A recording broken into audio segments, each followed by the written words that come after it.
Once you got that one locked in,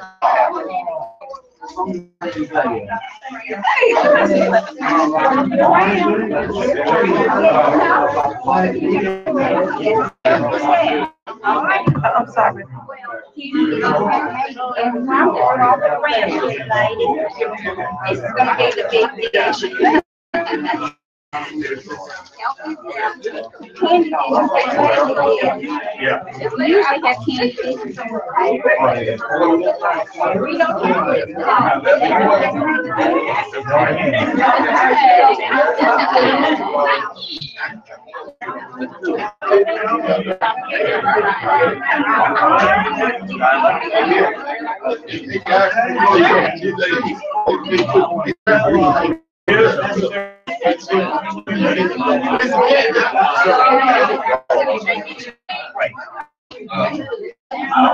Well, there's a lot in Florida. You gotta have it.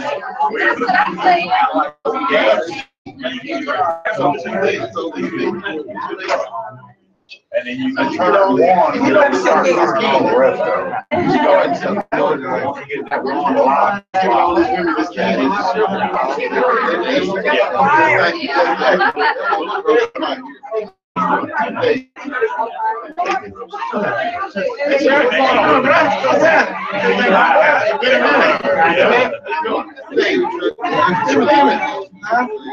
At least more. Yeah. Yeah, go ahead. Jesus, you know, man. I was about to come blue lights. What's going on with you? Doing better? Need another morning trip.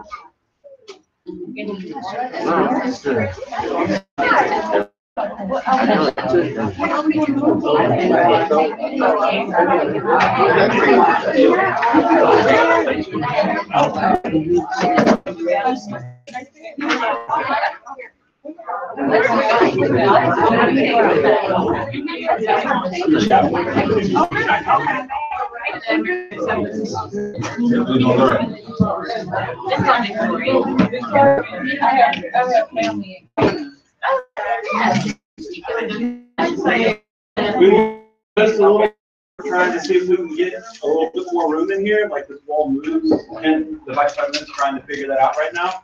So just bear with me, please. Yeah.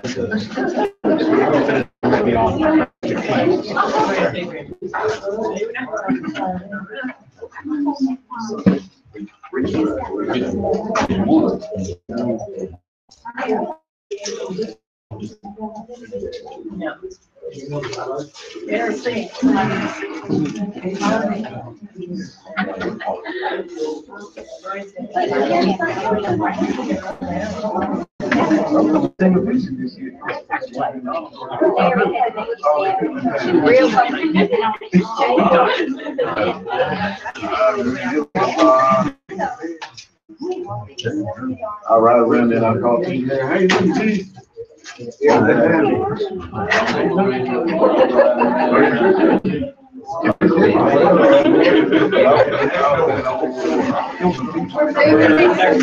Everybody. So guys, we're all going to move next to one bigger room. Sorry about that. Oh, I'm sorry. I know.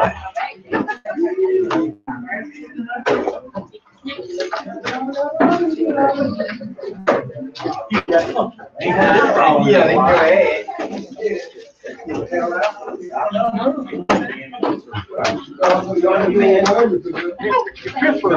Yeah, Florida, Pittsburgh. Oh, okay, okay.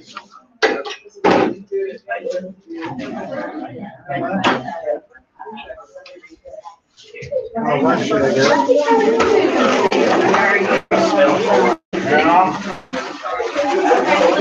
What's that, Charles? How you doing, man? I'm doing good. How about yourself?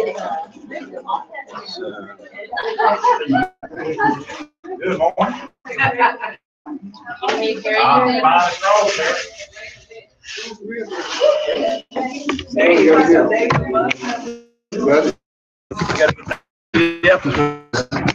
Stay connected is all, or otherwise it'll cut out. Beautiful. Thank you.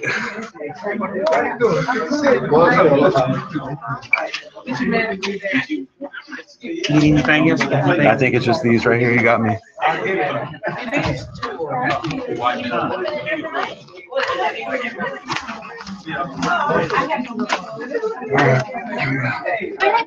Oh, is this? Okay, it is bigger room. I was like, this seems the same size.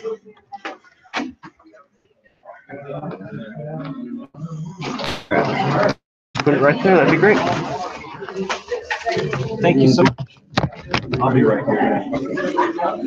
There we go. I'll get this. Yeah, I just didn't.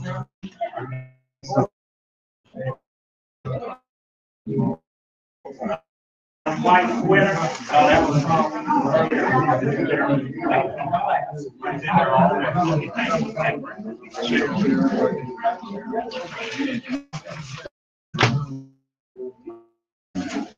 We switch. All right.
Couple of chairs. That paper table up there. Take this chair.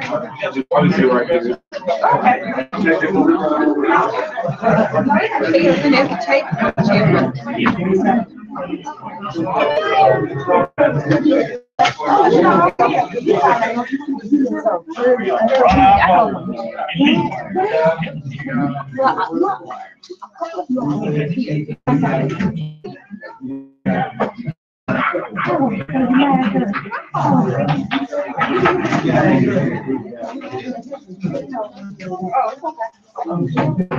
All right, guys, before we get started, we have a resolution for Mrs. Maxwell. I'm going to read it out, and then those who wish, we're going to release balloons out in front of the building. That's correct, right, Larry? Correct. Yes. So let me go ahead and read this. Resolution. He shall cover thee with feathers, and under his wings shall thy trust. His truth shall be thy shield and buckler. Psalm 91:2. In loving memory of Mrs. Sybil B. Maxwell. We, the members of River Park Neighborhood Association, RPNA, want the family to know that our hearts are with you as we try to bid a Christian goodbye to a virtuous woman, Mrs. Sybil B. Maxwell. Whereas Mrs. Sylvie Maxwell was an advocate, dedicated and compassionate servant, a pillar to our community and a friend of all, many of you from the neighborhood know her as the one who kept all of us in order, supported all functions, and loved her community. Sybil loved working outside and keeping her yard up with beautiful flowers. She treasured her yard as she did her neighbors. Whereas Mrs. Sybil Maxwell worked with diligence and vigor to achieve the goals of our association. Whereas we have a friend in Jesus with all our sins and grief to bear. Whereas we have the privilege to carry everything to God in prayer. Whereas our Heavenly Father has plucked another servant from his earthly garden to become part of a beautiful bouquet. Whereas this servant will be greatly missed by her family, friends, and community, she recognized and yielded to the Master's calling. Therefore, be it resolved that her family, friends, loved ones, and community will forever remember this servant, keeping in mind that through storms and their rain, through their sorrows and their pains, Jesus will never leave them nor forsake them. Be it resolved that a period of official mourning will be observed at our RPNA meeting by observing a moment of silence in honor of Miss Sybil B. Maxwell. Be it also resolved that a copy of this resolution be given to the family this the 16th day of October 2018.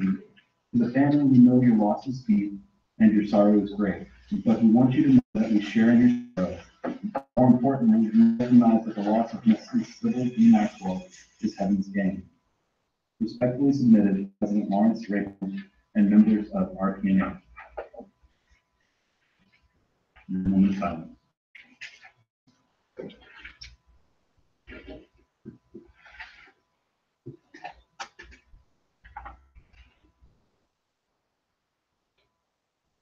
Okay.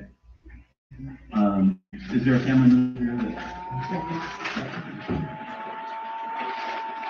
And can I please just say, wow, y'all brought us so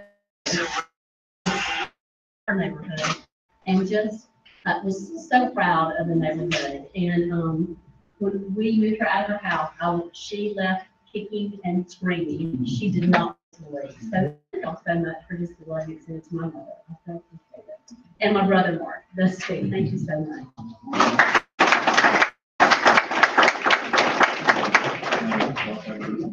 All right, so for all those that wish to take part, we'll be releasing balloons in front of the building now. Take us less than 5 minutes. We're gonna deviate from the box a little bit tonight, okay? The one that want to can come follow me. Outside the box.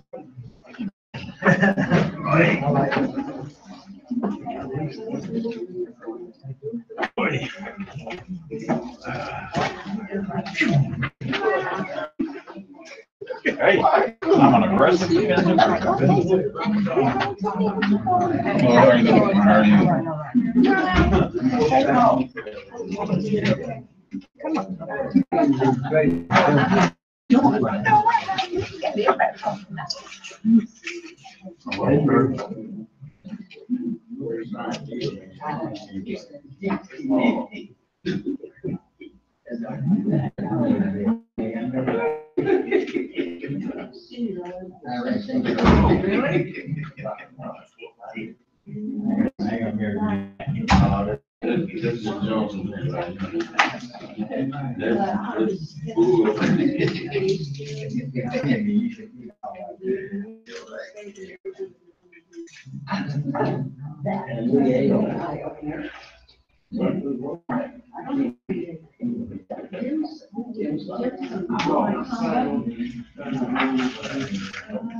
That was interesting, though. Yeah. I think there's amazing. It was like we looked at it, yeah.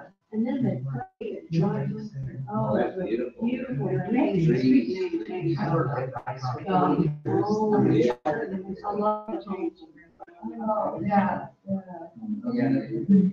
Racquetball. Courts are real clean. Yeah, it was nice. Price was nice. I know she, yeah. Oh, so you play racquetball? Yeah. I just put my sister's home. We paid like $8.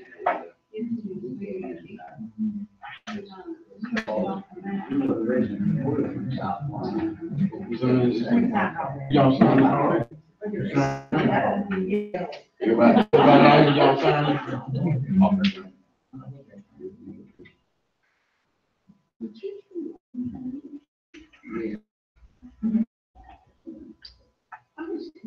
I still play racket. Right.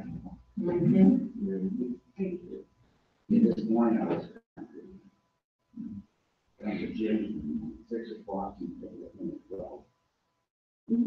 Wow. He does it 3 days a week because we were free. Mine was in yeah. You play racquetball? Play racquetball. I spent an hour playing racquetball, an hour like stationary guy. And I just like the way it is.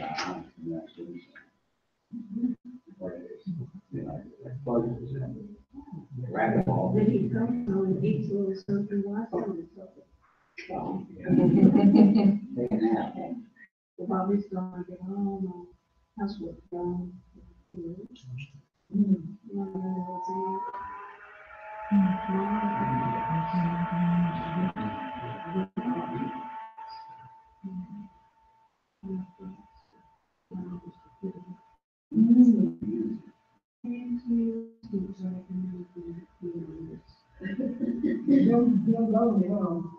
Gets hot again. Well, the guy, Marcus, is told me to wait for mid-October to buy it. So I was dropping a friend out.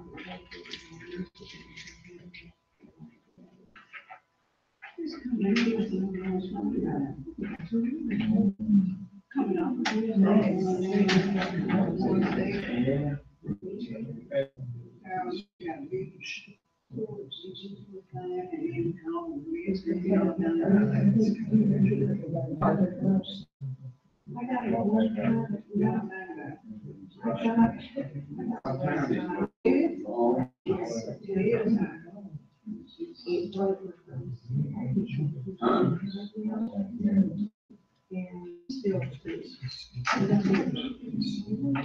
So it's cool.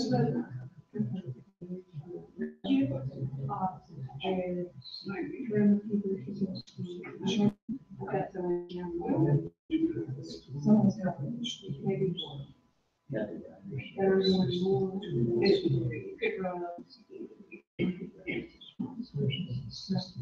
That's right, you see.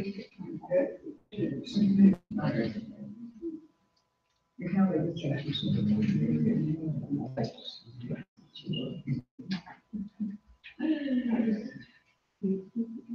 I don't know what they're doing. Thanks. Let's see.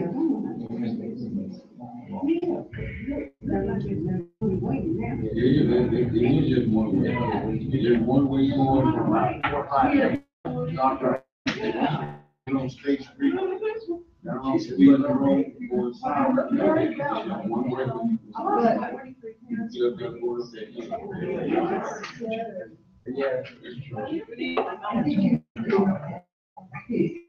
I guess they diagnosed it with the. Well, just. 4 days. Thank you all for your patience. Thank y'all for your patience. How y'all doing? Good evening.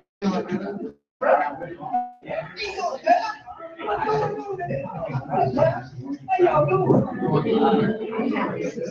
I'm about to say.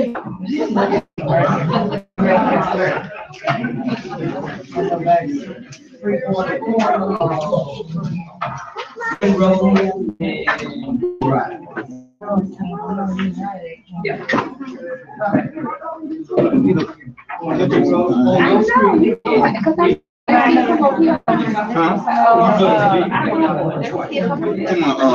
James? Yeah. Mm-hmm.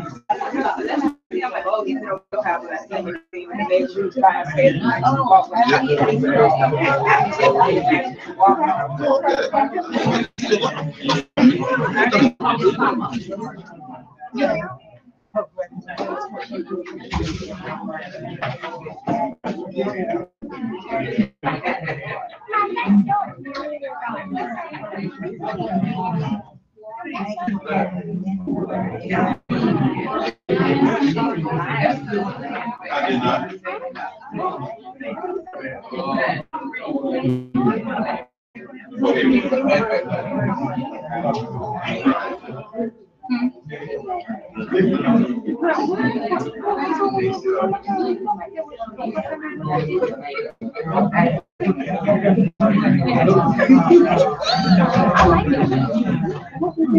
Everybody. Like my mother, I've got one more thing to say. I'm sorry. I found her personal thing. She had these little Bible verses, and I'm just living by the back door. I mean, if you'd like to have one, there's a little bitty card. I would love for you to take one. She would write letters every month and put a Bible verse in them. So I would love for y'all to have one. I'm just sitting right by the back door. So Thank you.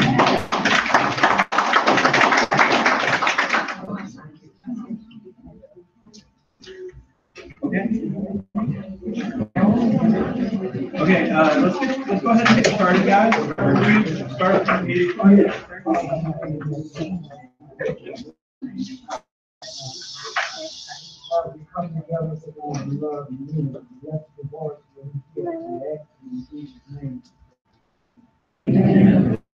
All right, so as you all know, or maybe don't, but I suspect by the number of people here you do, we do have the mayor coming tonight in about 10 minutes-ish. So with your permission, I'm just going to skip a lot of the normal procedural stuff that we've been doing because I don't need to hear the recap of the last meeting and all that stuff, which is not as important. So we're just going to move on if that's okay with anybody. Anybody going to raise the fuss? No? I can make a motion that we dispense with the regular reading of the minutes and the financial. Okay, do I have a second? All in favor, say aye. Aye. All opposed? Okay, so let's skip all that stuff. All right, so I understood someone wanted to come up and speak. I'm sorry. Okay. Thank you so much. My name is Greta Harris. I like the county court judge. I have been to some of your meetings before, a long time ago, campaigning for Dr. She Smith. That's why I currently work as an assistant DA. We need to make some changes in Holmes County. We can do that all over the state. And it needs to start with our judiciary. If you've lived in Holmes County for any time, you know that there are some things that we need to do differently immediately. I practiced law for 21 years. Practice on both the defense and the prosecution. I've done civil litigation, worked in youth courts across the state of Mississippi as a special assistant attorney general. Now is our time, this is our season. I'm gonna leave some push cards here. There's contact information if you want to ask any questions. November the 6th, Aaron back here for county court judge, so we can move our county court. Thank you. And Charlie reminded me he found some money on the floor of the hall as we walked out. So check your pockets if you lost something. If you know the amount and the serial number. Is that what you? All donations with false money goes all law enforcement. Okay, so, all right, move on. We have a couple of things to get out. Let's start with Vincent and here. We have a Vincent. It was here. It's that. Hold on. Cool. All right, so we also have the yard of the month. We're going to present a certificate of appreciation to Mrs. Reginald Glenn at 1113 Plantation Boulevard.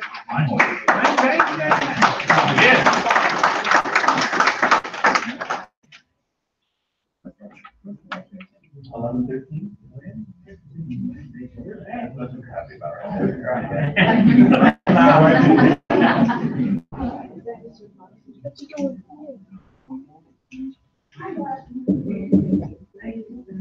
Thank you.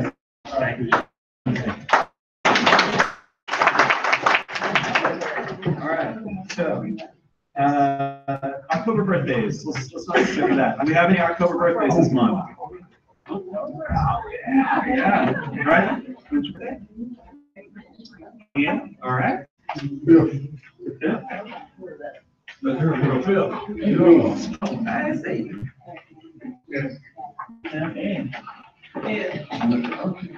Yeah.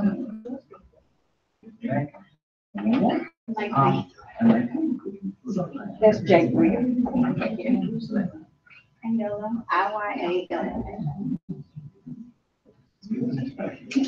Anyone else? In memory of my wife. Oh, of course, you're in memory of, and my daughter is the second, of course, that's that one. What a father.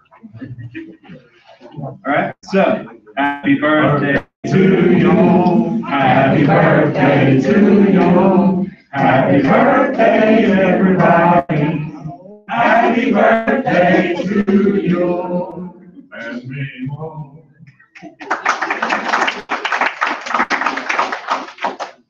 All right, let's see, let's not forget our pay dues, you know what we do, it's $60 a year, $30 for 6 months. It's how we keep the association going, so please pay. Have anything you'd like to say before we start? Okay, and so just a reminder, when the mayor does get here, we have questions pre-prepared, just so that we're not here all night. He has allotted us 30 minutes, and we're very grateful for that, and very lucky to have it, because people that work in the city are very busy. So he's going to be here, so just to respect his time, we'd ask for people to submit questions, we have them listed, and they will be presented to them that way. So we're not going to have a free-for-all when he gets here. Okay, and after he leaves, we are going to stay for just a few minutes, even if we run over. I mean, you're free, but if you have any questions or concerns, anything like that, we'll be here to talk it out after the fact too. That way we can make sure everybody is heard and everybody is happy with what goes on here today. Cool? Yes. If you don't mind, Mr. President, I have to give a report on the National Night Out. Okay. We're gonna bring Commander Freeman in a few minutes, please. Perfect. Okay. Well, all I have is, I just want to say thank you to the hospitality committee, Deputy Porter, Sandra Marshall, Betty Branch, Matthew, ones and twos. And especially Miss Jackson, who did the grilling. Oh, yeah. If you have this on, how we do things better. Please, thank you. And I'd like to piggyback on what he just said. Great turnout. I was very excited. And you know, this thing is about kids, not so much about the adults. It's about the kids. And kids came out, they participated, and we was very pleased with the participation that we had this time. It's been a while since we had this kind of participation. Give everybody a hand. And very quick, while we're talking about kids, another plug. Stella here would love it if anybody knows a teenager that would like to come in and take over, or anybody that would like to come in and take over as secretary. But I would personally like to see like a younger member of the community come in, because it's just be a great way to start off learning about governmental bodies and getting a great thing for the resume and that kind of thing. So if anybody here, since there's so many people here tonight, knows someone that would be interested in that, like let them know, and like I will totally help them with anything they need. So it would be great for Stella to get a break and to have some people up here. So, okay. Yeah, for having me tonight. Of course, I'm just a small voice compared to the big voices.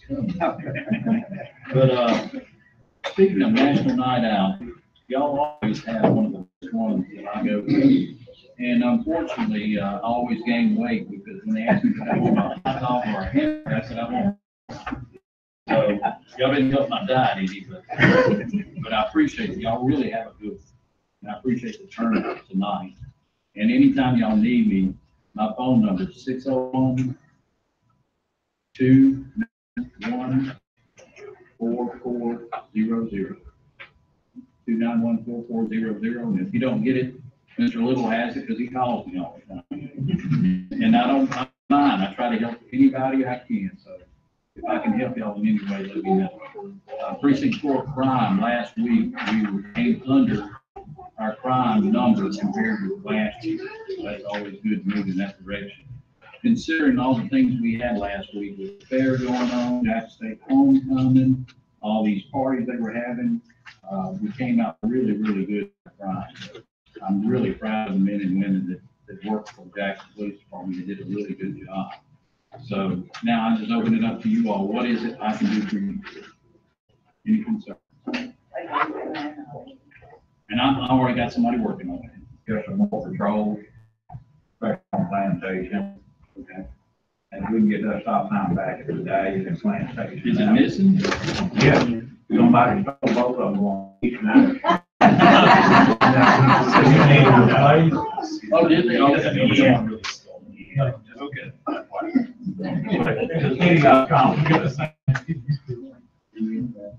I've almost been hit there 4 times. That's an engineer. Yeah.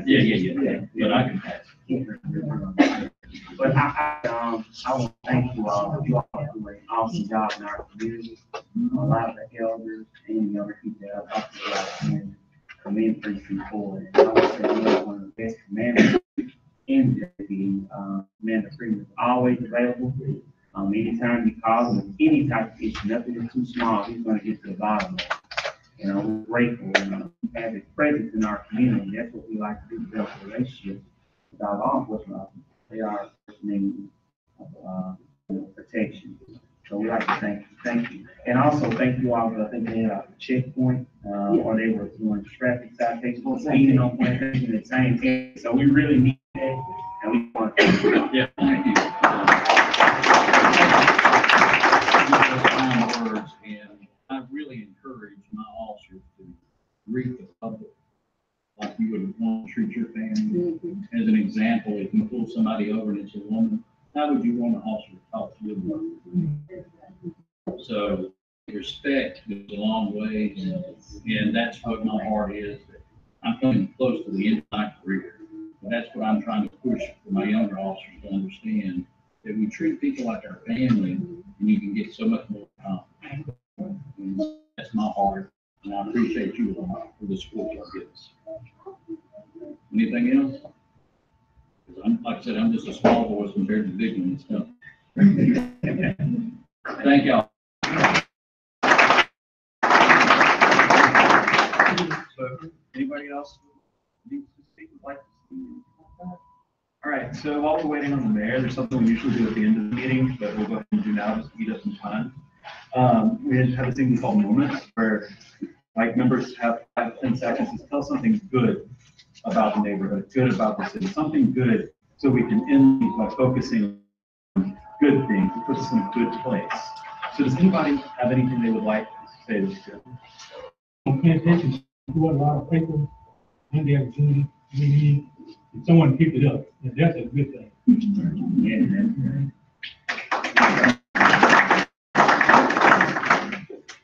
One of my neighbors put their garbage out too late Monday, and instead of leaving it out there like they've been doing, I got out the next morning and garbage was back up under their driveway, up in their parking lot.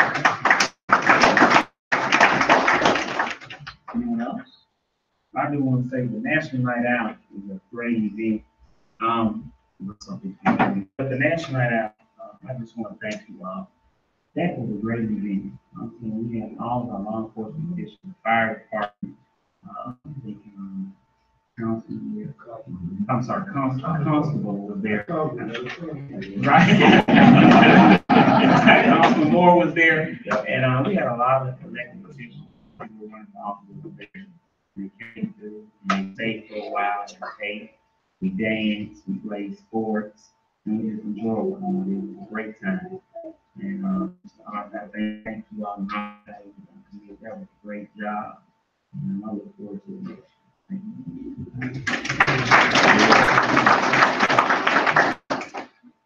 you. I'm not running for election until next year, so I'm not going to bother y'all until after January, but, one thing about it, I do appreciate every year being invited out to our national iron, but piggybacking off of Commander Freeman, y'all do have one of the largest and one of the nicest ones every year.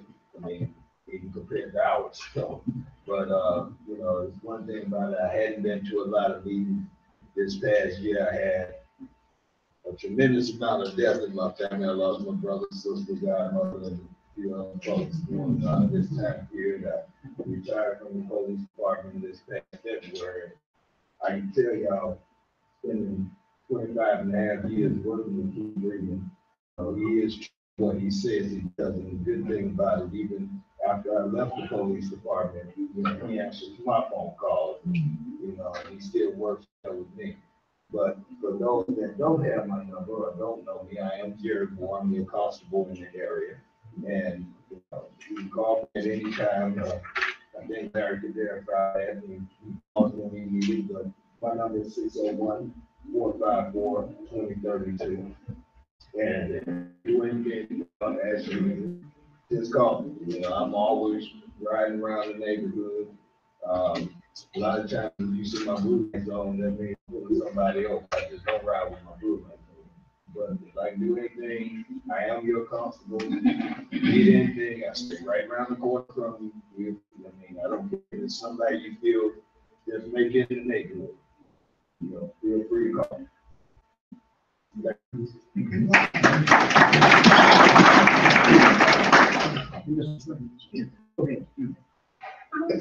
And I see an increase in people walking and jogging, bicycling, cycling in the neighborhood. It's been an increase with me being right there on the corner.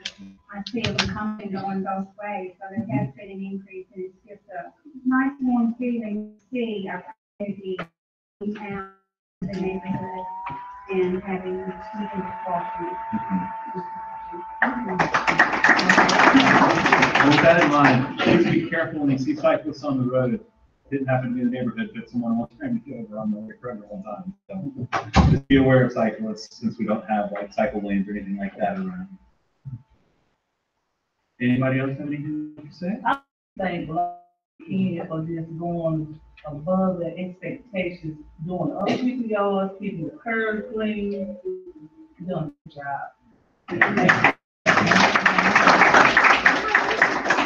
And also, Mr. President, I would like to say that, we've been talking about the edging of the line. We've been talking about this for 30 years, maybe years now, and it began to catch on. And that's a pet peeve of mine. Because believe it or not, when you cut your grass without edging your lawn, the job is not completed. If I go to the barber shop to get my hair cut, I'm going to get that done in the morning. If my barber doesn't edge me, the job is not completed. It does something when you have a clean cut lawn without having grass going all over the curb. That's not curb here. So a lot of the mills begin to catch on. I see it. I'm smiling. I'm laughing. Oh man, no. It just looks so good. Tell you what, cut your grass and don't edge your lawn. See what happens. Just not completed. Not only that, it gives you that 7% increase on your property value. That's what it does. So it means money. You cut your, have your service, and have your grass edged when they cut your yard. Not only that, when you have your professional service to come out, or when you're doing your own yard, all this excess grass is blowing into the main the street, or in the gutter. That's defeating the purpose. So what's going to happen when you get this amount of rain to come in, or storm or something come in, all that rain goes back up, all that water going back up. So if you're not doing it, maybe your professional landscape service is doing it. That's a no-no. Tell them to stop doing that, because if you defeat the purpose, that's more money that the city have to pay to some labor to come out, get it taken care of. So please keep that in mind. And thank you. Get it up. Yeah, and get it up. Thank you. and shed I got in. one there before you start. I would like to thank you all for putting leash on your animals, whatever animal you have, so that I can walk in the neighborhood. Because we do have a leash law. So, but I like to thank you all for it, because I don't see any animals loose while I'm walking, because I do not like animals. I just don't. So when I'm walking the neighborhood and we try to walk the neighborhood, we just don't want the animals coming, because you may know your pet. That is your pet, it's not mine. So I do appreciate you for keeping them on a leash or in the house or in the yard or wherever, but not roaming our streets. Thank you so much. Okay, sick and shut in? Sick and shed in. Miss Jones is high school alive. And someone asked tonight, Miss Larry, why Miss Jones is not here? Well, Miss Jones is in the high school. Miss Mansour on Green Drive is in the high school as well, along with Miss Costello. So we want to keep Mrs. Jones, Miss Costello, and Miss Mansour on Green Drive in our prayers. Thank you.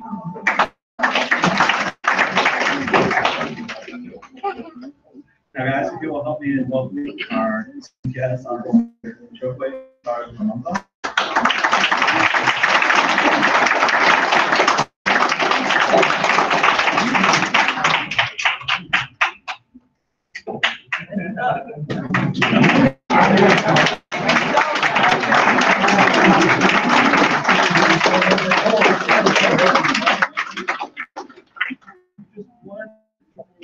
Keep going. Vincent and Crystal. All right. So this is a certificate of achievement on your promotion to deputy chief.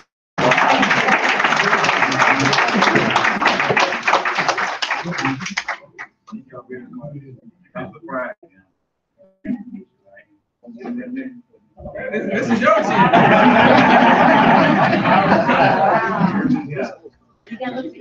You probably don't want to read it no more.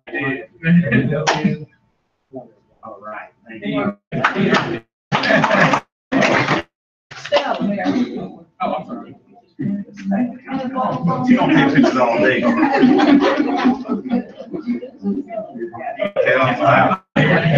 I know, right?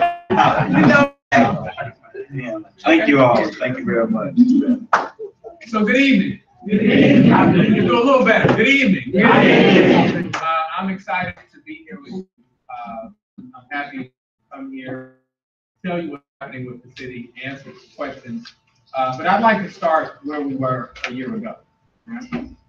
Where we found ourselves a year ago, quite frankly, I would be honest with you and say that we walked into a city in crisis. Now, that's not to say that we still don't have challenges that we have to overcome, that we still don't have an uphill battle. But I can tell you right now that I'm far more encouraged in the direction of the city and where we're going. First and foremost, we walked into office in a city that had a $6 million deficit.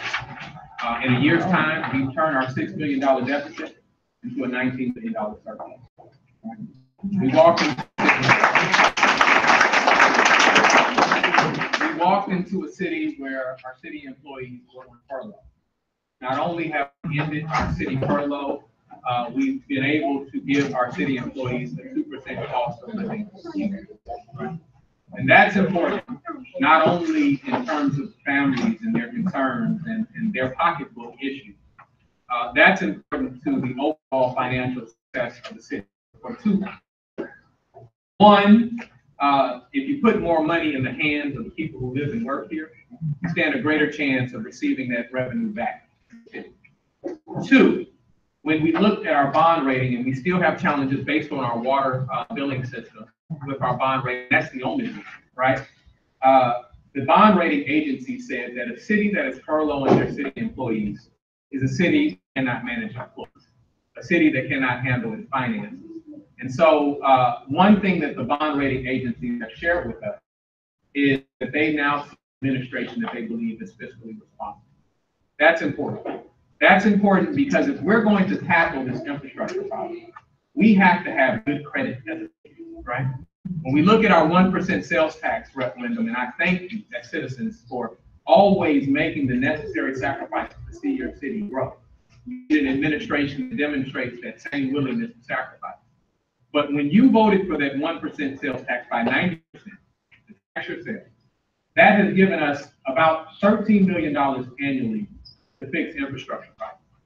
The challenge that we still have is that our infrastructure cost, our infrastructure price tag is about $2.5 billion. And so if we simply wait on $13 million annually, then it's a drop in the bucket, and we won't really be able to have a significant impact on our infrastructure. The good news is when you have a referendum like that, then it becomes an asset for your community. It becomes an asset to your city, just as your homes are assets to you, right?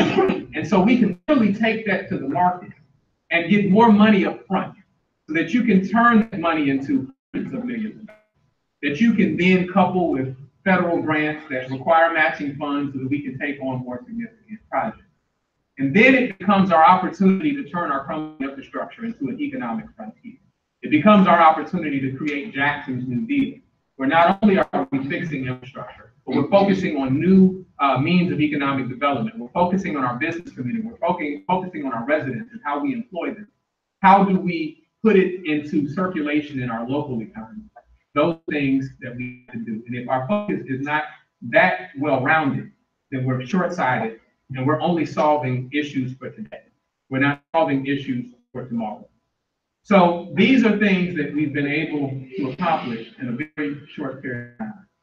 The City of Jackson is working on some very innovative steps.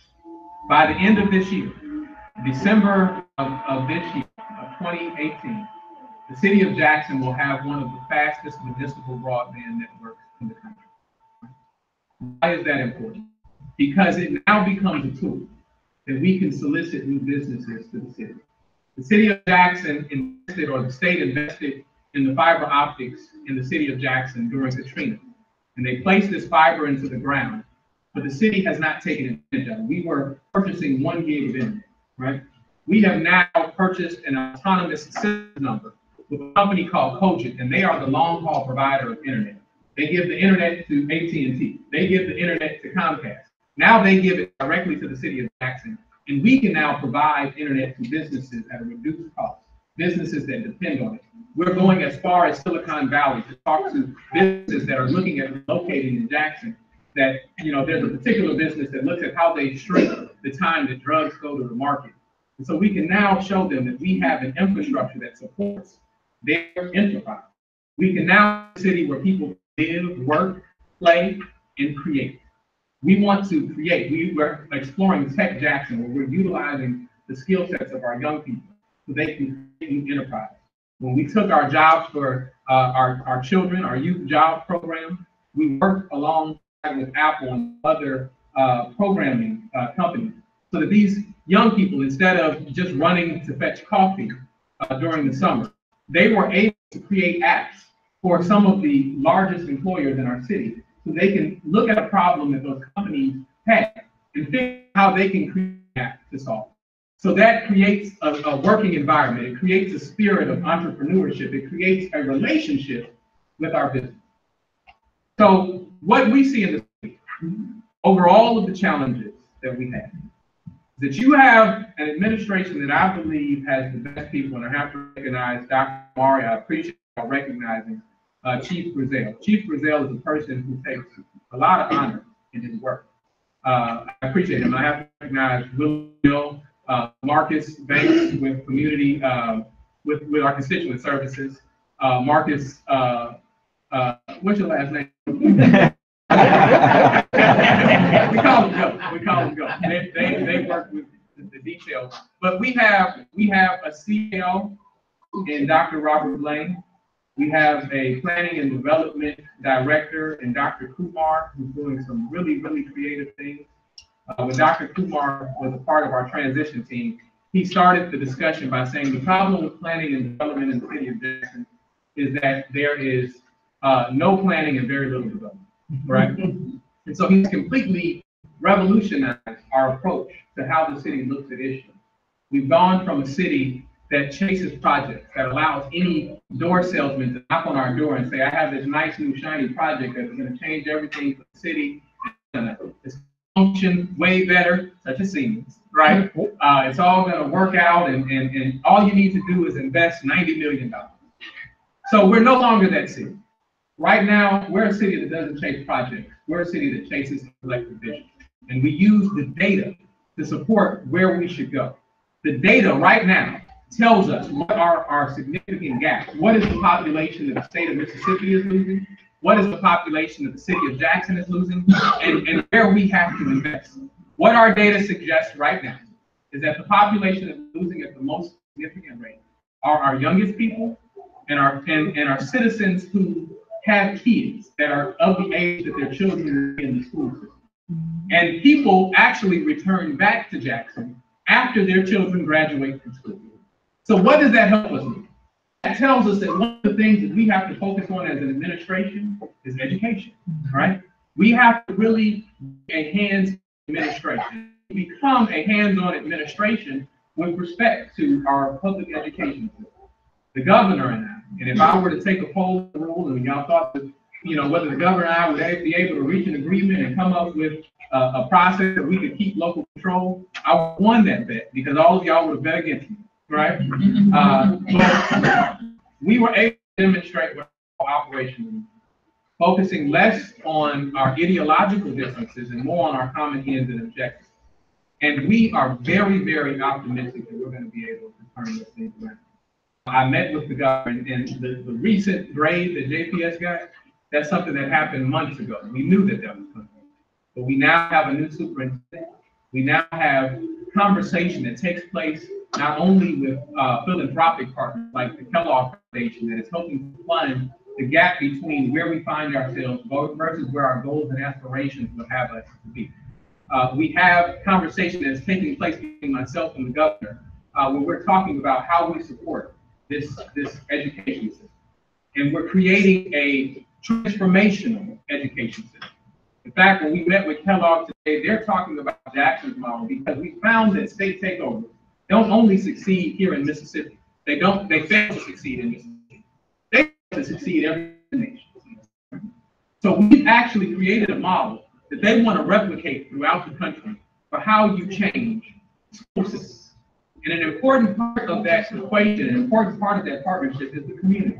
And so we knock on 64,000 doors so that we can ascertain what the community wants to see in its schools. And that is critically important, critically important. The city of Jackson is a city that is losing its millennial population. It is losing our future, losing youngest people. Coincidentally, the state of Mississippi is losing its millennial population. And so we started certain roundtable discussions. We say, when I become mayor, you become mayor. We mean that, right? We believe that we're not smart enough. So we started this discussion so that we learn from people, we understand. And so I have a mayor in the Millennials County. And we talk about quality of life issues, things they're looking for in cities that they want to call home. And out of that discussion, we've learned that millennials like walkable cities, right? They like cities with attractions near them. They like cities that have public art. And so if you go downtown right now, you've seen that there's a lot of development taking place downtown, a lot of residential development happening because we need that population to support our economy. You see if you go on Congress Street, where if you would have gone there maybe a month ago, you would not have seen it, but we created a parklet. It's our first parklet in the city where we're reclaiming parking spaces and utilizing them as a space for people to have a meal, a space where people can enjoy a conversation or just rest for a while. And it's beautifying downtown. It's making it more welcoming and exciting. We are a finalist out of hundreds of cities that fly around the world. We are one of 14 finalists in the Bloomberg Public Arts Challenge right now. Bloomberg is in town right now, his philanthropic group, studying Jackson and our arts entry, so that we can get possibly, if we win, we'll get $1 million toward public arts in the city of Jackson, so that we raise that up. And by doing that, we're able to re-engage our young people and bring them into the city. We're initiating right now a one-line project And one line is a multimodal mobility service. We're offering mobility as a service to the city. Instead of just seeing J-Tran, where we have using bus shelters that look deplorable, we're going to be offering transit stops. It's more than just a bus shelter. It's going to be a beautified area, which will not only be about the transfer of people from one bus to the next, but it will be a point of economic development because we're bringing points of transportation all together. We're going to have a car share. We're going to have a ride, not only the ride share, but the car share program. We're going to have a bike share. Instead of bikes, they're really scooters. If you go into some of the cities, they get on the scooters and you can ride downtown. We're bringing that to Jackson so that we make it attractive for people to do business. Lastly, when I talk about a city that moves away from projects to a city that moves to a collective vision of where we want to go, one particular idea that highlights that, when you look downtown and you look at the convention center, the big crater that's in front of the convention center, the big space where we talk about a convention center hotel, we've moved away from it. The reason that we've moved away from it is because all of the data suggests that if you have a convention center hotel, then it really supports your convention. It'll make your convention center thrive and really work. But that isn't our goal. Our goal is to uplift all of downtown so we can uplift our economy and uplift all of our communities. We don't want an island of wealth surrounded by a sea of poverty, right? So we're going to support our community. And so what we're moving to is a multi-use development where it will have the ability to not only have the possibility to build a hotel when the market demands it, but it will have the opportunity for residential space, opportunity for commercial, the opportunity for entertainment. We're going to daylight Town Creek right there. We're going to have an amphitheater where we can watch a movie in Jackson, right? We can watch a movie. Right? And so that has to be our economic so that we can invest in our community, right? It is important that we invest in our community. And like I said, we don't want to see an island of wealth surrounded by a sea of poverty. And so we're looking at how we support small business in the city of Jackson so that citizens can have the money that circulates in our economy. And in our small and disadvantaged business program, what we have done is created a relationship with our banks where we're starting a business management program. It's basically identifying that we have a lot of citizens that know how to cook, right? But not as many that know how to run a restaurant. So how do we start this small business program so that people, whatever your business is, you have a line of credit that helps support that business, that helps support raising your capacity to make and earn the living wage that you need so that it goes back into our economy. 1/3 of the cost for that small business program comes from the banks. 1/3 of the cost comes from the city. And the last third comes from the business itself, making sure that they have skin in the game. And once they complete that program, it opens up an immediate line of funding for that business to be able to execute the projects that they need. We're also committing 10% of the discretionary funds within every department with the city to be committed to disadvantaged business, right? What am I saying? I'm ultimately saying that if 85% of your population is left-handed, you need some left-handed jobs, right? And so how do we support an economy that is economics? How do we support and foster an economy that builds that up? The other thing that we're doing is community reinvestment discussion, where we can talk about how we begin to fill voids for ourselves. I am a firm believer that if your plan for success depends on someone else finding value in you, depends on someone else acting on your behalf, you don't truly have a plan. You have a wish list, right? And so how do we begin to fill voids for ourselves? And so we're going to really be pushing this cooperative enterprise so that we can have these discussions. When people talk about, Mayor, I love what y'all are doing in funding, right? Well, that's kind of them to say. But the reality is that I haven't done anything about it, right? That community organized and found grants that help to fund the projects that are taking place. And we have to take that as an example. We want to see that here in this community. How do we begin to show the self-determination that we can fund those things that we need in our community, the things that we want to see. When we see a community that does not have as many grocery stores, when we see a community that does not have the simple entertainment of a movie theater, we can start filling those voids for ourselves. And that's what we're promoting and working on, and we'll create incubator funds. When we look at our infrastructure, when we're able to leverage that capital, then we will be able to do significant projects. You will see me. My plan is for you to get tired of me on the news every week, because you will see me in the coming weeks talking about a new project that we're launching. We are putting $5 million on the street just in November, right? In November, where you'll see paving taking place across all 7 wards of the city. We're executing an integrated infrastructure plan for how we address our issues in the city. When we took on this gateway project, the Tiger project, our thinking not only was an ability to connect East and West County Line Road, but it was taking that idea of turning your crumbling infrastructure into an economic frontier. The reason we chose to do that is because once you cross the other side of County Line Road, under the railroad track, both sides are Jackson, right? Both sides are Jackson. Madison County gave that to Jackson years ago, quite honestly, because they didn't want to vote in the election, right? And so now we have that as an opportunity for economic development. You have the second busiest street in the entire city that we can now solicit a big box retailer back to our city that has access to 2 highways, really, because you not only have access to 55 and visibility from 55, there's somewhat visibility from 220, right? And so we have to seize those opportunities so that we get more investment in our community. But we can't limit it only to when someone sees value in us. Most people don't believe in what you're building until you decide to build it yourself. And that's the community I see.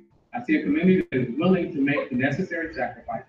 You've done it time and time again, not only with the 1% sales tax. You recently did it with the bond referendum that is going to help our education. Whether you have children or not, that is vital to the success of your city. That is vital to bringing more residents into our city. And the other thing is, while we are building this welcoming city, the city that we're taking advantage of the low-hanging fruit, my position is I want people to fall in love with Jackson. I want people to see opportunity and want to live in Jackson. But even if you don't, I just want to get your money while you're here. Right? I just want to get your money while you're here. And so that's why I'm talking about all of these things. Jackson, as I see it, is not a city that has a problem producing wealth. It is a city that has a problem maintaining wealth. So all of the money that is made between 9 and 5, this happens to be out by 6. If we can secure more ways to maintain that wealth in the city of Jackson, honestly, I don't care, right? Because you'll see the resources that will help support your way of life now, right? And that's what we're building. I can talk on and on and on again about different things that we're doing. We have amazing things taking place in our police department.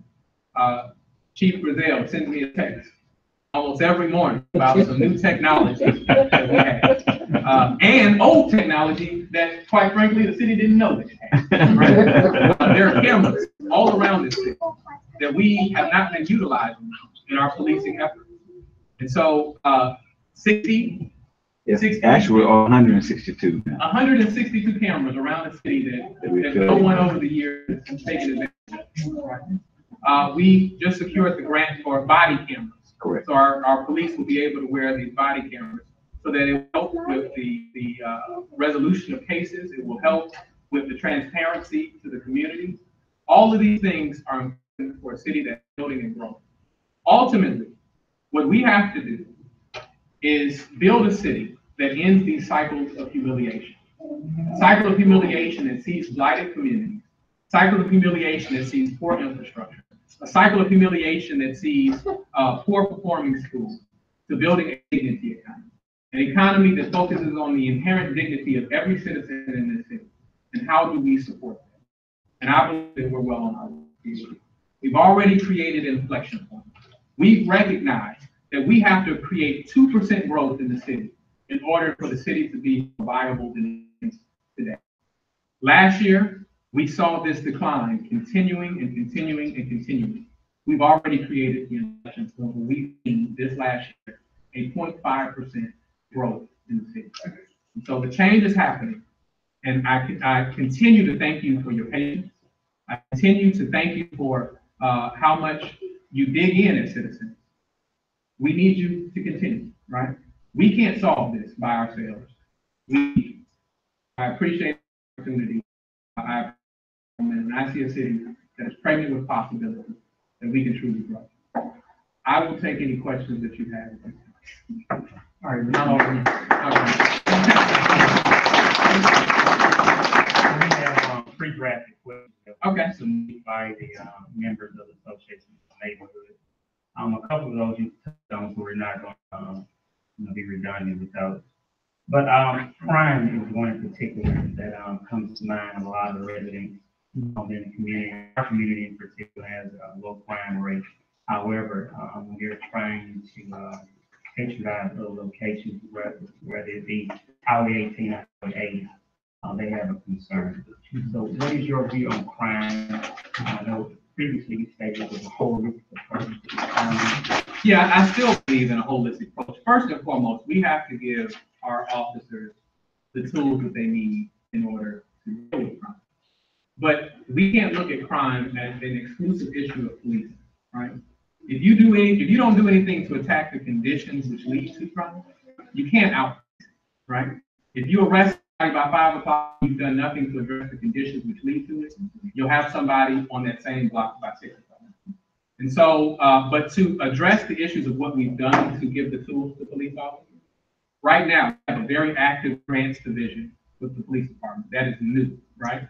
They've been able to secure this body camera grant. They've been able to get a new K9 unit, right? We didn't have the K9 unit. And the K9 unit is not only important to sniffing out drugs and things of the like, but when you sniff out drugs, then you get money that goes back into your police department. It's able to, recycle and pay for itself. Right? And so we now have, you now have the first training class. We have our first police class in 3 years. So when we continue to have this discussion about the fact that we have ranks that are below where they should be, we don't have enough officers. Well, that happens when you don't have a class in 3 years. You should have multiple classes within 1 year, right? And so now we have our first class that will, I guess they're almost done, right, Chief? Yes, sir. That we'll be able to help build the ranks back up. And that's important. But we also have to look at community police. How do we engage with one another so that we help support them in their efforts and support one another? And we have to look at the creation of jobs and opportunities. So my economic focus is also a focus on those things that are connected. Those things that there's a nexus between, and there's a nexus between economy and crime. Crime is not unique to Jackson. Crime is not unique to communities that resemble Jackson. Wherever you have high poverty, you have high crime. And so it's a reflection of opportunity. And so that's part of it, and it's a part of our plan. We've also started a mayor's youth initiative where we're engaging young people. I feel that it is a lot easier telling a young person what to do than simply telling them what not to do, right? We need to have music studios. If we have young people that are interested in music, they may or may not become the next Jay-Z, probably not, right? But we want to invest in their interests. We want to show them a city that cares about where they are, give them something to do. I grew up in Jackson. I've been in Jackson since I was 5 years old. The complaints that I had when I was a child growing up in Jackson are still the complaints that our young people have. They still say it's nothing to do. It's nowhere to go. And so long as there's nothing to do and nowhere to go, you'll find them in places that you want them, doing things you don't want. And so I believe every is going to be controlled by somebody. It's either going to be controlled by a negative force or a positive force. And we as a community, along with our friends, have to make a determination that we're going to control our lives. The next question says, companies such as Bucket Machinery, CAD, and Sam's Club, and big car dealerships relocate this around the city. Do you believe the city has lost its appeal to large corporations? I believe the city was not demonstrating a business-friendly atmosphere. I believe under the direction of Dr. Kumar, that has largely changed. We're already talking about new businesses coming to the city of Jackson. But it also goes back to my discussion about just waiting on somebody to see value in you. It's about leveraging your position. So when I talk about this movie theater, it's not necessarily just about a movie theater, right? Because a movie theater may not be the thing that's important, you know, within the next coming years. People are watching more movies at home. But it's about how you identify, how you fill those gaps, and use it as a point of leverage. I'm very big on cooperative enterprise. And this is not something that I came up with. This is not a new idea. In fact, it's something that gets its roots here in Mississippi. When you look at New Haven, who organized poor farmers in the Delta, she found a way that people who do not have all that they need can pool their resources together to fill those gaps. So if we take the idea of a movie theater and we develop a cooperative movie, then what happens at that point? What we recognize is when people go to the movie, they tend to enjoy a meal, right? They like to eat before they go to the movie. If they have a little time, then they might want to do a little shopping. And though I do not see there being a war between our bedroom communities in Jackson, we have to make sure that we focus on the Jackson person mentality, right? They have made their focus on their community. They're not the fools, we are, right? We should be focusing on our community and making sure that we're investing so that the population that they depend to support their businesses, we now support ourselves. And when we start coming and going to our own movie theater, then they will notice in Pearl that you don't come out here anymore. They will notice in Madison that you don't come out anymore. And we're going to have an honest conversation because redlining takes place, right? I tell you, I talk to business people where the banks told them, hey, listen, if you just move your business to Madison, we'll give you this money, right? I've talked to a business owner and said, well, I don't mind opening a second location out there, but I want to keep my business right here. And they told, no, this deal only exists if you move out, right? And so how do you leverage your position, right? If you show that you're building something that keeps people in your city, then you no longer go to those other places and it becomes dangerous for banks to invest in you. So how do you create a plan for yourself? Not simply waiting on someone to see that value, but you do need to be a business-friendly city. You do need to demonstrate a city where, you know, getting the permits to start a business are far easier than they have been historically. The next question is, citizens are concerned about the function of city properties such as Jackson State Parkway, underpass, the bridge on Southfield Street, etc. But the city has a standard to maintain the landscaping of its property. We do. Some property, now, there are different variations of property. Some property is state maintained, and I think that the state does a poor job in prioritizing a lot of the city of Jackson's property. The city of Jackson has had significant challenges. We just purchased a new tractor. Last year at this time, we had 2 tractors to cover 3,000 acres of right-of-way in the city. And the city couldn't simply purchase new tractors. One, we were robbing parts from one tractor to put it on another tractor to make it work. But we had Parks and Rec department that every time it rained, it was being flooded out, right? And we couldn't purchase new equipment because every time we purchased new equipment, the department was getting broken into and they were stealing the equipment, right? So what have we done? We have moved Parks and Rec to a new location, and I'm not telling anybody where it is. Right? And you know, we purchased new equipment. Now, sometimes you deal with kind of a perfect storm of issues because right as we purchased a brand new tractor and the first things that we needed our suspension, what is it, the hydraulics on our brand new tractor went out, right?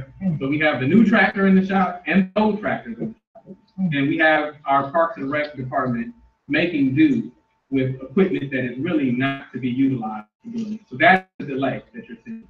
And then we're trying to purchase more of that equipment to handle it. But I believe that we have to have a city which is attractive and welcoming people. And it is a priority of mine. One of my biggest pet peeves is litter, right? And we see a lot of litter. One of the reasons that we've seen the increase in litter is that the agreement that used to be between the county and the city for inmates to pick up litter, that agreement is no longer in place. And so what we're trying to do is create an agreement with an entity that deals with finding employment for returning citizens and give them a portion of our budget to handle right-of-way cutting and handle the pickup. And so that way we can spread our resources more by contracting with them at the same time dealing with creation of jobs for returning citizens. The next question, the water billing system for several years has been an issue which resulted in miscalculation of meter reading, determination of water service for some cities. Please expound on the customer bill of rights that your administration has implemented to ensure compassion fairness to the city, the citizens within the city pertaining to water.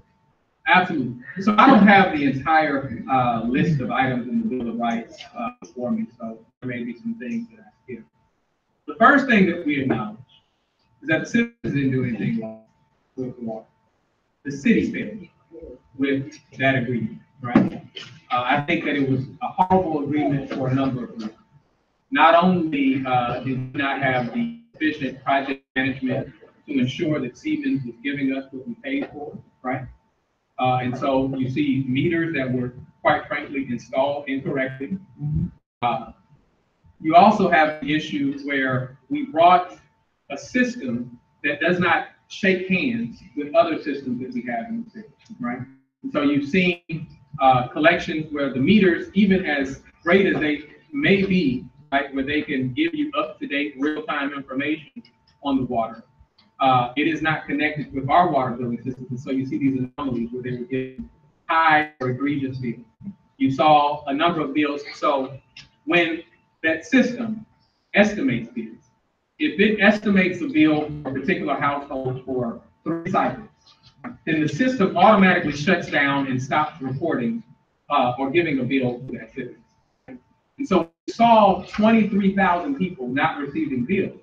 It was because the system had a standard lockdown process that if it was estimating your bill for that period of time, it just shut down.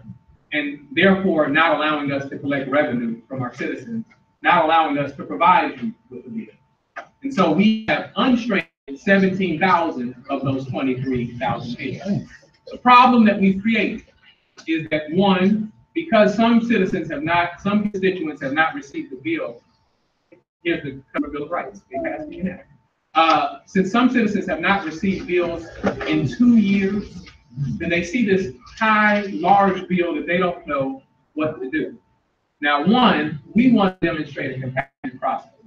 All we want you to do is contact us and show a willingness that you're going to pay on them, right? We also made the foolish announcement that the city of Jackson was not cutting off water. Right? So we had some people that have previously been paying bills that saw it as an elective, right?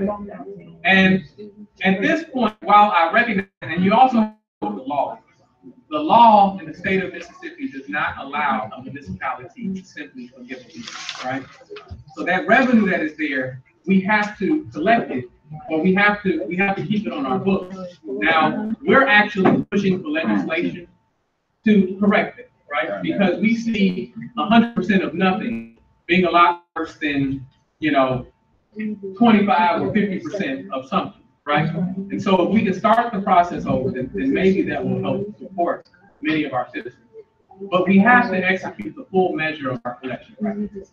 The city has no choice. When you talk about the infrastructure issues that you have, when you talk about how we maintain our roads and our right-of-way, that is directly connected to our enterprise fund.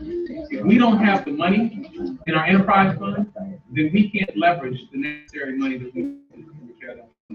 And so we have to execute that. But what we're saying is, while we're going to execute the full measure, ultimately, of our collection practices, we're not going to do it in an inhumane way. We're going to assure that you have accurate bills. First and foremost, 100% of what you see in here is something that the city already has an obligation to do, right? You have a right to an accurate bill, right? We're not doing you a favor by giving you an accurate bill. That's your right, and we have to correct that. If you have a medical condition, that's one of the things that's in here. If you have a doctor that says that cutting off your water will put you in grave danger, then you have a right to present that to us, and we won't cut off your water. We'll work with you even more. If you have an appeal about the process, if you have an appeal over a bill that you have, then first it goes to our city attorney's office, which is by city legislation. If you find that appeal to be unfavorable, then you then go to the city council, and the city council can make the final decision. But we feel that we have to demonstrate a compassionate process as we look to collect this money. The city of Jackson, like you, most of us in here can't deal with 30 to 40% less of our income each month. The city's in the same position. We can't afford not to have 40%, a 40% reduction in our enterprise fund because we can't function. Thank you, Mr. Mayor. The next question, residents have concerns about the quality of Avon Street, street and speed bumps, as well as Fair Street being, quote, abandoned. What measures have been implemented to ensure that contractors and developers perform as agreed upon in the contract they have entered into with the city? Yeah. I think you have a public works department that is willing to hold people more accountable. Now, when we take the tragedy that happened on Ridgewood Road, that was an agreement that had taken place before our administration stepped into office. Now, I've already acknowledged what our failure was in that, but we're going to hold our companies more accountable to ensure that they don't give substandard work to the city of Jackson. Right? Now, with Fair Street, I probably met on Fair Street more than any other development project in the city of Jackson. In fact, I was on Fair Street today with another group that is looking to do an investment in Fair Street. The good news is that the city of Jackson has paid its final bill to HUD. We have paid the final debt that we owe to them with respect to Fair Street. So it's no longer an impediment. The last hurdle that we had for a developer to come in is this lawsuit that, is never ending between JRA and the Fair Street group. So the lawsuit, the city of Jackson prevailed. In my estimation, I think that if we continue in court, the city of Jackson is going to prevail. But that isn't the issue that we have. The issue that we have is the nuisance value. The fact that they can tie it up in the court long enough, right, that it restricts the attractiveness of the development. And so we brought in a legal and an attorney who also works on development projects that we're going to hire from the city so that he can look from the city standpoint with an expertise of how we do that. We've been talking with the Fair Street group. They're making some requests about how they want to move through it. I'm undecided on whether I'm going to do that. I want to make certain that we do it right. I want to make certain that it's something that works for the benefit of our community, is key to our community. One of the issues with the performer group who initially had the contract is that they tried to replicate Bill Street on the city of Jackson on Fair Street with the same prices as Bill Street, right? Our market couldn't sustain that. And once they saw that, that's when the project went into development. And so we're looking not only to get it off the ground, we're looking to increase density in the area so that you have residential development, that whether you have a lot of tourists in the area or not, you have a built-in population that can support the development of Fair Street. I believe Fair Street is going to happen. I believe Fair Street is going to happen sooner than people expect. Thank you. We have three questions, Mr. Mayor. These answers to that, do you think the city, under your administration, will experience in shopping? I can tell you that that hasn't. I can tell you that we will experience more economic and retail opportunities. The reason that I say I don't know is because when I take a look and go to these conferences and look at the national trends are moving away from shopping malls, right? Metro Center is not only failing in Jackson, Metro Centers are failing around the country, right? With the advent of Amazon is killing that market, right? And so I think that our investment, while we want to have the convenience of shopping here in the city of Jackson, and we should have a scalable and you know, an amount that is consistent with the market demand, right? We need to have more in-person services as a city, things that you can't get online. Because if you can get it online, then we are always at the mercy of the new, you know, creative means of getting these resources to people. And so when you see people investing in things like Top Golf, right? You see people investing in, you know, the big Dave and Buster's and all those things. Those are things that you can't get online. Those are things that you can't simply have somebody ship to your house. You can get entertainment online, but it's not family wholesome entertainment. So we want good family wholesome entertainment. But we'll do something that's consistent with the market demand. But we don't want to make a bad investment. An example of that is the city of Pearl. It's suffering right now. That outlet mall is not producing as they expected it. They've been losing on that because their anchor stores are leaving. They gave them 5 years, essentially for free, to stay. And that was they solicited all of the other smaller stores to come. Well, now that the 5 years is up, you've seen Saks leave, right? You're going to see other businesses leave. And so while we want to see convenience of that, we have to make smart investments in the city so that we don't put ourselves in a position. All right, the last question, Mayor. Over the last decade, the city has had several different one-term mayors. It could be argued that one-term mayors have maintained the city operation while holding office. However, some issues that were not addressed before to the next administration. Do you believe it is important for mayors to make decisions that will have an impact beyond their term? Absolutely. Now that question y'all need to answer. You know, whether you don't want to have a one-term mayor. Well, first and foremost, I believe I should only be in this position as long as I'm using it. I promise you that I will not make decisions based on seeking re-election. My decisions will be based on putting the city of Jackson in a better position than I've received it. And I believe that if we are sincere in that goal, people will appreciate it and will support it. I'm humbled and honored by this opportunity. I love this city. I'm not going. I don't want to be anywhere else. I want to be here in Jackson. And I think that it is important that we work as long as we're useful to what we're doing. If I'm doing what you have put me in office to do, then I ask that you keep me. If I'm failing to do it, then it's your responsibility to remove me and put in place who's going to do it. So. All right, and these were two concerns. The body of the 1154 Greenbrier. 1154 Greenbrier. There is a sinkhole that has formed over the last year. And at this time, there have been 3 water main breaks. At 1158, there is a water main break directly in front of our location. It cannot be fixed. However, the asphalt is there. That had moved and had shifted. So now she's having to add out her yard in order to fix her home every morning. We have association in order to get grass. That has become an issue. And we want to bring it to your attention. I look towards the direction of Keisha. First and foremost, let me let Keisha stand up. I know y'all know Keisha. Keisha does a wonderful job. She's going to take that down and give that to Bob tomorrow. And the last one is Medallion and Plantation Boulevard. During the common traffic condition.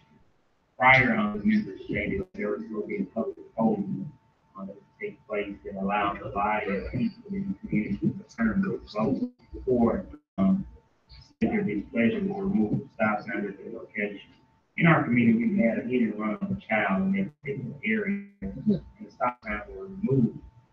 We worked tirelessly to get those speed bumps on Plantation Boulevard, and the speed bumps reinforced the stop sign. At that intersection in particular, we have seen multiple amount of accidents were about to happen. Community people calling about it. Of course, there's a long pathway where they're able to speed in a significant manner, and it kind of, I think, takes away from the speed bump in itself. We want to bring it to your attention. Usually there's possibly another answer that could happen in the future. We want to be safe. So we'll take that concern down as well, and present it to our public works director. Let me say this, and I don't say this sometimes. And plantation. And plantation. I consider myself a neighbor of y'all. I live at the back, you know, well, I don't live in the neighborhood, but I am connected. I live in Pear Orchard Park, which is connected. I take plantation every day. So I understand the concerns there. And now, you know, y'all gave them an award now, so we can't take it back, but Chief Brazil, he finds a way to speed and take it. That may be one of your violators.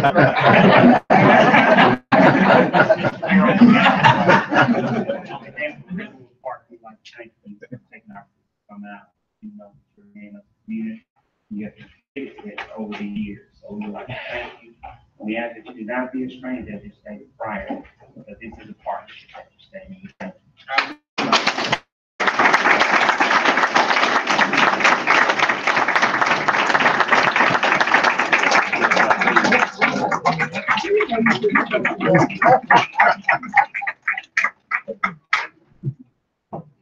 Okay, sorry.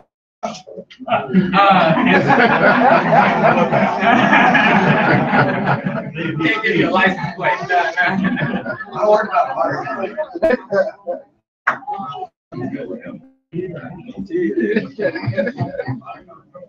Yes, I am. I've been calling now.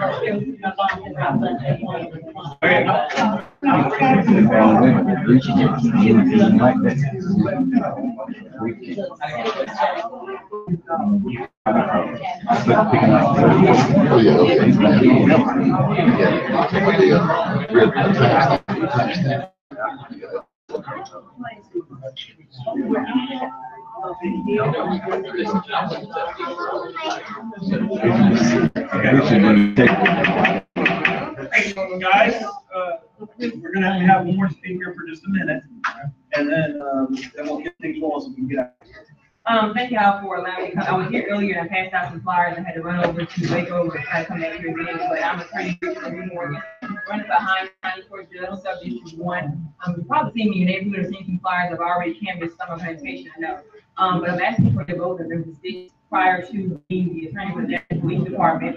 I was behind County Public Defender in this courtroom, so I know how this courtroom works.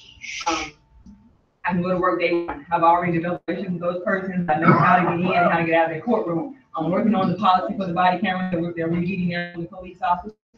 So any questions you guys have, I'll stick around so that you can answer those questions. I know I only got 1 minute. I'm talking kind of fast now, but I want to be available to you guys. My plan is to decriminalize those persons who are dealing with mental illnesses, homeless and addiction. Homeless is an addiction. I saw a lot of them coming in, but also want our cities and our streets safe. So those persons who have more violent offenses, then we can take care of them on that end. I don't want to overcrowd the jail with those persons who will be the least of my work. So please consider me County Court Judge, District 1. Like I said, I already have the experience there, and he probably wants to end the same thing.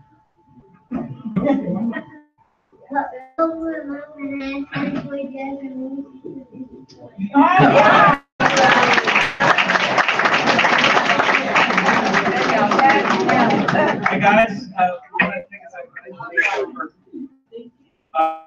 coming up for resolution for today. So thank you. And then roughly we prayer.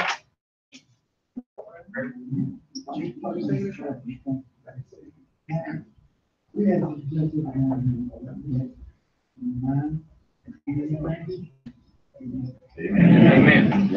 All right, so you're welcome to visit out after done. If you want to stay and talk about anything, you can. I know we're running way late. If I was to go ahead.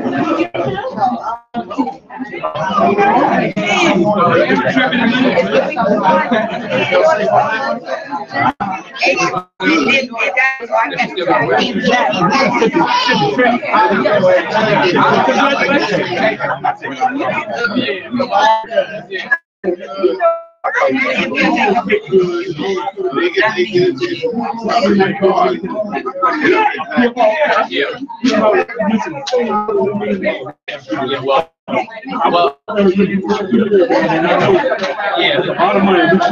state legislature doesn't want to do it because, well, first and foremost, it's not customary for families to get tax credit.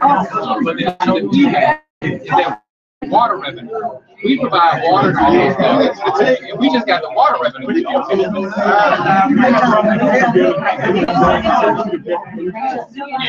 Yeah. Oh, I know. I'm with you. I'm with you.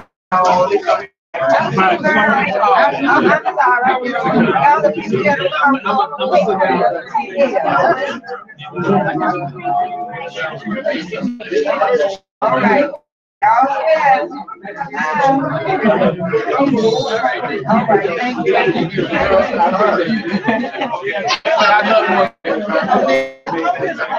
Okay.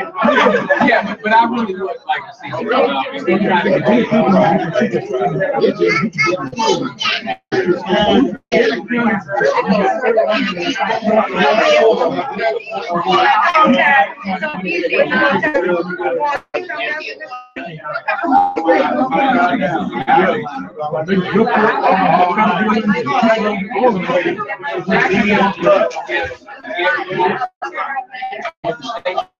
City of Jackson, and even it's not commensurate with what we provide. It doesn't equal what we provide.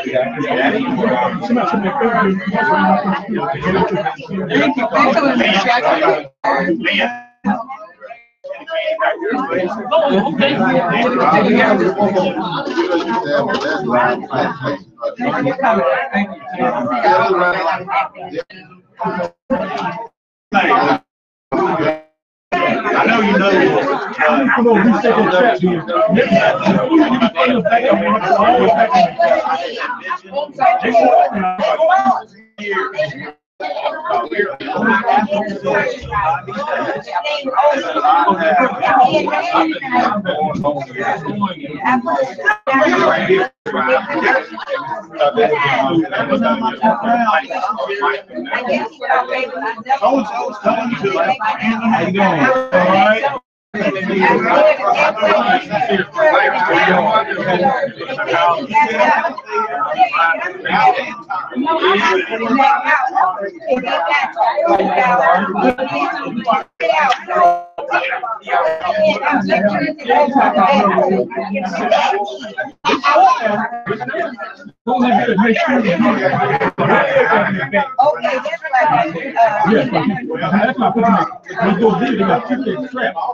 Because we have 60,000, I do. I mean, somebody called us, we check it. We're not checking.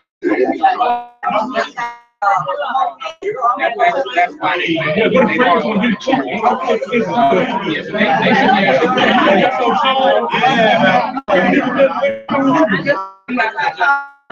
that's part of our agreement. Yeah, tell us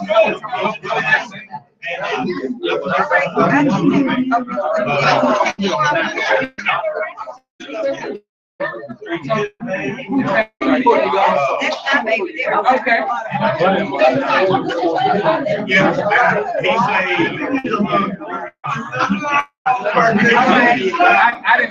didn't mean to answer this. Oh, no.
I gotta go.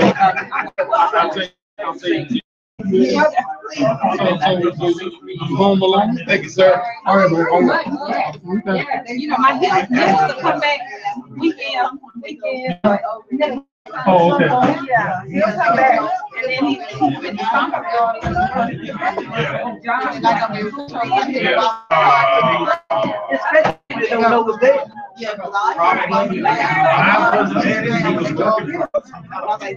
want to make sure I got her.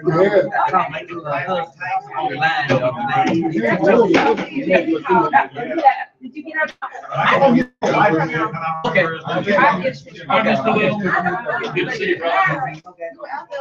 Y'all, thanks for coming. I gotta go. I forgot old man. That's okay.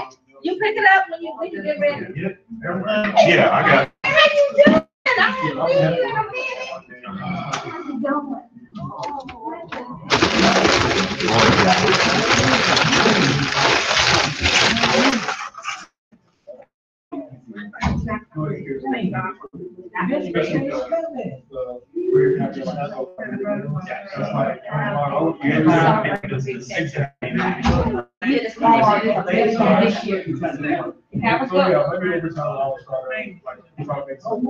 What I usually do is it started. Okay, so, like I said, I think all the links that we've done on the website. So, not too much on the super, like, for instance, if you read, like, do just a little bit at first, and then if it picks up and we need more, then we can focus on it. Don't burn yourself out. All at once, yeah. And, obviously, I know that during the push from you, it's still me. Are you going next week? I don't go to it as much as I used to. Yeah, but especially after Halloween, I start checking. Where the Halloween stuff is, yeah. We have, yeah, that kind of became a place to complain for people. And so you have to go in.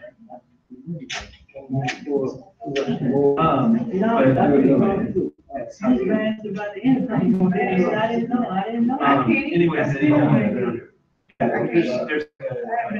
like people that don't know. And that's one who I see there. Like, I mean, it's not one thing. I mean, nobody that's, but, yeah, if you're on that, like, I can tell you what you, I'm supposed to have those 2 to 3 meetings, and we have 16 members that on there. It's just, I don't know, it's not the kind of thing you want to put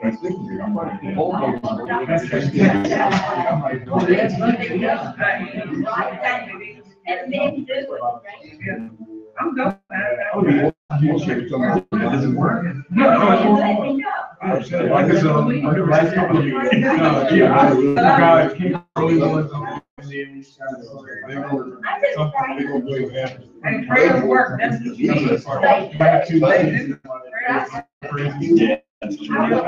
My wife's probably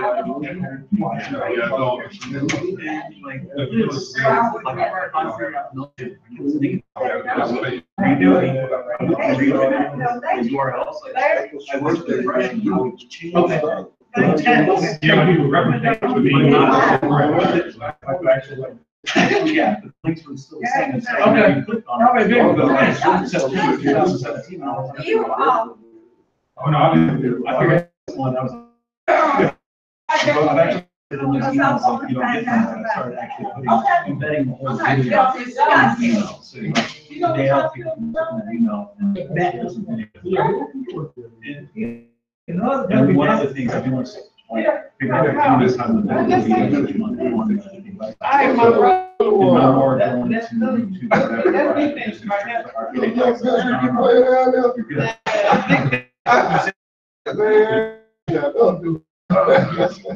Thank you so much. Thank you guys for so we get home. I'll see you guys. All right. Thank you. Exactly. All right. So I put on enough clothes. Speedo, that's not good. He told me I gotta dress up, so I told him I'm gonna put on a Speedo. Lord, Yes. I didn't know who you were when I first came in. With your beard and. Glasses, no hat, no shorts, no and your sandals. hair. What are they trying to say, man? Your hair. Leave me alone, man. What did you try to say, Lauren? What did you I try said to I'm casual. I'm comfortable. Yeah, I know. No. I said, Nothing wrong with "What does that." mean?" My mom almost hit me in the face one time. I was in a show, I had done my hair black. I walked in the house and she was, "Oh, Lawrence, is that you?" You don't recognize me just changing the color of my hair? But it's been good when I was an actor, just, shave, don't shave, grow something out, and no one recognizes me. How long have you been?